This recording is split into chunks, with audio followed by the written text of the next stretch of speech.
Covid తర్వాత పర్యావరణంలో చాలా మార్పులు వచ్చినాయి. క్లైమేట్ చేంజెస్ అంటే ఊహించని లేనంత వాతావరణంలో మార్పులు వచ్చినాయి.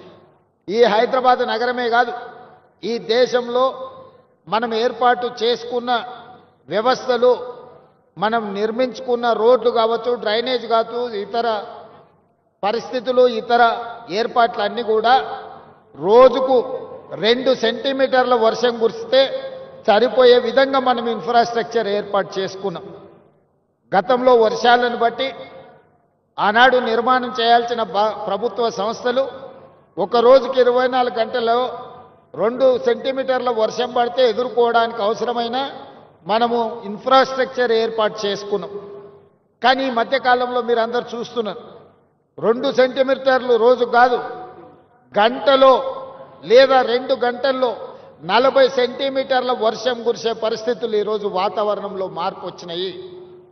కోవిడ్ తర్వాత విపరీతమైన మార్పులు వచ్చినాయి, పర్యావరణ మార్పులు వచ్చినాయి, వాతావరణ కాలుష్యంలో మార్పులు వచ్చినాయి. ఈరోజు ఎక్కడ చూసినా వర్షాలు ఉపద్రవం. ఇవాళ ఒక తెలంగాణలోనే కాదు, ఉత్తర భారతదేశం నుంచి మొదలు పెట్టుకుంటే పక్క రాష్ట్రాలలో కూడా ఈ సమస్య తీవ్రంగా ఉన్నది. వీటిని ముందుగానే ఊహించినాం, ముందుగానే ఆలోచన చేసినాం, శాస్త్రవేత్తలతో మాట్లాడినాం. ఒక మంచి ఆలోచన చేసి ఈ నగరాన్ని కాపాడుకోవాలంటే ఈ అత్యధికంగా కుంభవృష్టి, క్లౌడ్ బస్ట్ అని ఇంగ్లీష్ అంటున్నారు, తెలుగులో కుంభవృష్టి.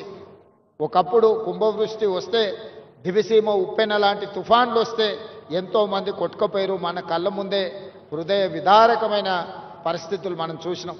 1908లో ఆనాడు వచ్చిన వర్షానికి హైదరాబాద్ నగరంలో వేలాది మంది చచ్చిపోయారు. ఆనాటి ప్రభు, నిజాం ప్రభు అది చూసి ఆయన అసలు అంటే ఆ బాధను భరించలేక అప్పటికప్పుడు ఆలోచన చేసి ప్రపంచ స్థాయిలో సాంకేతిక నిపుణులను రప్పించి మోక్షగుండం విశ్వేశ్వరయ్యకు ఒక బాధ్యత అప్పచెప్పాడు. నా నగరంలో మళ్ళీ ఎప్పుడు వరదలు రావద్దు, నా నగర ప్రజల్ని కాపాడుకోవడానికి నేనేం చేయాలంటే ఆనాడు మోక్షగుండం విశ్వేశ్వరయ్య ఇచ్చిన ప్రణాళికనే ఈ మూసీ నది పరివాహక ప్రాంతం యొక్క అభివృద్ధి. పైన కట్టిన హిమాయత్ సాగర్, ఉస్మాన్ సాగర్, మచ్కుంద, వికారాబాద్ అడవుల్లో నుంచి మొదలైన మూసీ నది, రంగారెడ్డి జిల్లాలో మొదలైన ఈసా నది, ఈ 2 కలిసి హైదరాబాదు నగరంలోకి వచ్చినప్పుడు మూసీ నదిగా మారుతున్నది. ఒకప్పుడు ఈ మూసీ నది నీటి ప్రవాహంతోనే కలకలలాడేది. కానీ కాలక్రమేణా ఈరోజు మురికి కూపంగా మారింది. మూసీ అంటేనే మురికికి ప్రత్యేక పదంగా మారిపోయింది. ఎక్కడైనా మీరు చరిత్రను చూడండి, ఏ ప్రాంతంలో నీరు ప్రవహిస్తుందో ఆ ప్రాంతంలో నాగరికత పరిడవిల్లుతుంది. ఏ ప్రాంతంలో నదులు ఉంటాయో ఆ ప్రాంతంలో అభివృద్ధి ఉంటుంది. ఆ నదులను ఇవాళ మనము చెరబట్టే ప్రయత్నం చేస్తున్నాం కొంతమంది కబ్జాదారులు. ఇవాళ అందుకే ఈ హైదరాబాదు నగరంలో ఉన్న నాలాల కబ్జాలను వదిలిస్తామని, చెరువులను విడిపిస్తామని, చెరువులను చెరబడితే తాట తీస్తామని చెప్పి తెలంగాణ రాష్ట్ర ప్రభుత్వం నిర్ణయం తీసుకున్నది. ఇవాళ చెరువులను విడిపించడం, నాలా కబ్జాలను తొలగించడం, మూసీ నదిని పునరుద్ధరించడమే తెలంగాణ రాష్ట్ర ప్రభుత్వం లక్ష్యంగా పనిచేస్తుంది. మిత్రులు కాలేరు వెంకటేష్ గారు ఒక మంచి ఆలోచన ముందుకు వచ్చాడు.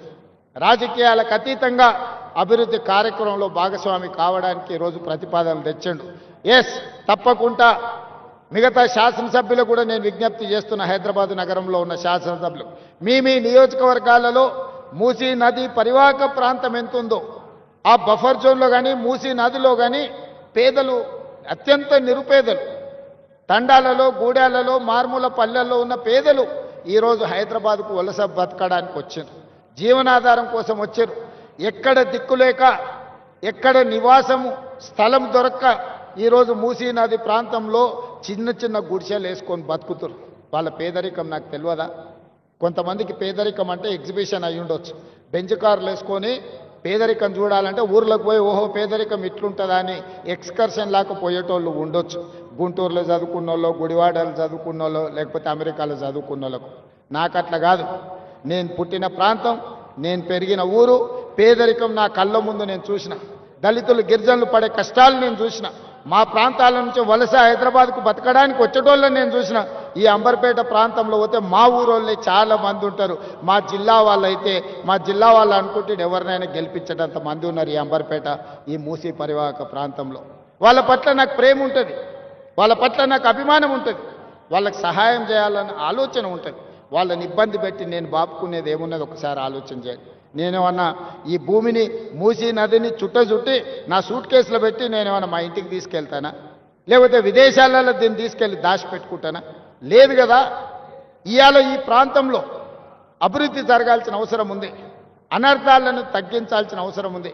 మొన్న రాత్రి నుంచి కంటిన్యూస్గా ఇమ్లిబన్ బస్ స్టేషన్లో వేలాది మంది ప్రయాణికులు చిక్కుకుపోయిందంటే రాత్రి 3 వరకు అధికారులను అప్రమత్తం చేస్తూ నేను వాళ్ళకి ఏర్పాట్లు చేపించిన. దీనికి కారణం ఏంటి? ఈరోజు ప్రకృతిలో విపరీతమైన మార్పులు వచ్చినాయి. దాంతో మీరు ఊహించనంత వర్షము 1-2 గంటల్లోనే 40-50 సెంటీమీటర్లు కురిసే పరిస్థితి వచ్చింది. దాన్ని తట్టుకునే వ్యవస్థ మనకు లేదు ఈనాటి వరకు. అందుకే ఈరోజు భవిష్యత్తులో దానికి తట్టుకోవడానికి అవసరమైన ఏర్పాట్లను చేసుకోవాలి.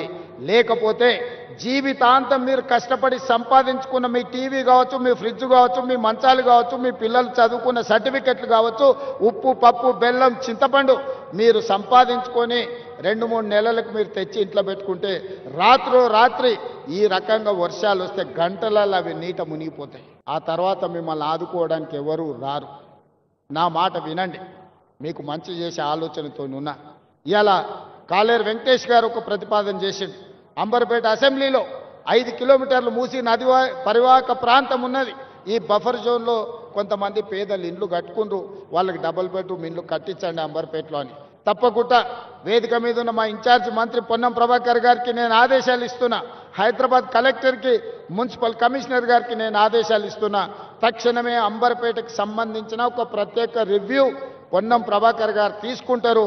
మీరు క్షేత్రస్థాయిలో మొత్తం పర్యటన చేసి, నేను మున్సిపల్ అధికారులకు కూడా అందరికి ఆదేశాలు ఇస్తున్నా, మీరు మొత్తం తిరగండి, ఎన్యూమరేట్ చేయండి, ఎవరెవరు ఉన్నారు పేదలు లిస్టు తీయండి, వాళ్ళ పరిస్థితి ఏంది అంచనా వేయండి. ఇవాళ వాళ్లకు పునరావాసం కల్పించడమే కాదు, ఈడ ఇన్ని ఆఫీసులు లేవంటే నేనే ఆశ్చర్యపోతున్నా. రిజిస్ట్రేషన్ ఆఫీసు లేదు, లేకపోతే ట్రాన్స్పోర్ట్ ఆఫీసు లేదు, ఏ ఆఫీసు లేదు అన్నాడు వెంకటేష్. ఒకదానికి అటు పోవాలి, ఒకదానికి ఇటు పోవాలి. 100% ఈ కాన్స్టిట్యున్సీకి సంబంధించిన అన్ని వసూలుతో కూడుకున్న ఒక క్యాంపస్నే ఒక మినీ సెక్రటేరియట్ లాగా అంబర్పేటలో మీకు కట్టించే బాధ్యత నాది. ఏమేమి ఆఫీసులు కావాలనో లిస్ట్ అవుట్ చేయండి.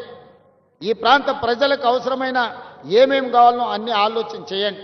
వాటికి సంబంధించిన ప్రణాళికలు సిద్ధం చేస్తే డిసెంబర్ 9 తారీఖు లోపలనే మీకు అన్ని అనుమతులు ఇచ్చి నిధులు కేటాయించే బాధ్యత నాది. 2 నెలల్లో క్షేత్రస్థాయి పర్యటన చేసి అన్ని అంచనాలు తయారు చేయండి. ఆ అంచనాలకు అనుకూలంగా నిధులు డిసెంబర్ 9 తారీఖు లోపల మంజూరు చేసే బాధ్యత నేను తీసుకుంటా. కాలేరు వెంకటేష్ గారికి నేను సూచన చేస్తున్నా, రాజకీయాలకు అతీతంగా మీ నియోజకవర్గాన్ని అభివృద్ధి చేసుకోండి. నేను సహకరించడానికి సిద్ధంగా ఉన్నా. మీరు అడగకుండా, మీరు అంశాలను ప్రస్తావించకుండా, మీరు ప్రతిపాదనలు సిద్ధం చేసుకోకపోతే నేను సహాయం చేయాలన్నా కూడా నేను చెయ్యలేను. క్షేత్రస్థాయిలో మీరు సహకరిస్తే 100% అద్భుతాలు చేస్తాం. ఇక్కడ ఒక అతను కబ్జా పెట్టుకున్నాడు, అతని పేరు గురించి నేను చెప్పాల్సిన అవసరం లేదు. ఆకాశం నుంచి పూలు జల్లిన నాటి నాయకుడికి కబ్జా పెట్టుకున్నాయని, ఆయన వెనకాల ఎవరున్నారో మీ అందరికీ తెలుసు. కానీ ఇవాళ లోకల్ ఎమ్మెల్యేగా మీరు సహకరించారు. వితిన్ 100 డేస్లో ఈరోజు బతుకమ్మకుంట నిజమైంది, కళల సాకారమైంది. మా విమలక్క చెప్తుంది, మా తండ్రి గారు ఇక్కడనే ఉండి మేము ఎన్నోసార్లు కొట్లాడినామన్నా, మా జన్మలో ఇది ఇట్లా చూస్తామని నేను అనుకోలే. అందుకే నేను జిల్లాల కార్యక్రమాన్ని కూడా రద్దు చేసుకొని ఇక్కడికి వచ్చినాను. మీరందరూ స్థానిక ప్రజాప్రతినిధులు సహకరించినందుకే నేను ఇది చేయగలిగిన.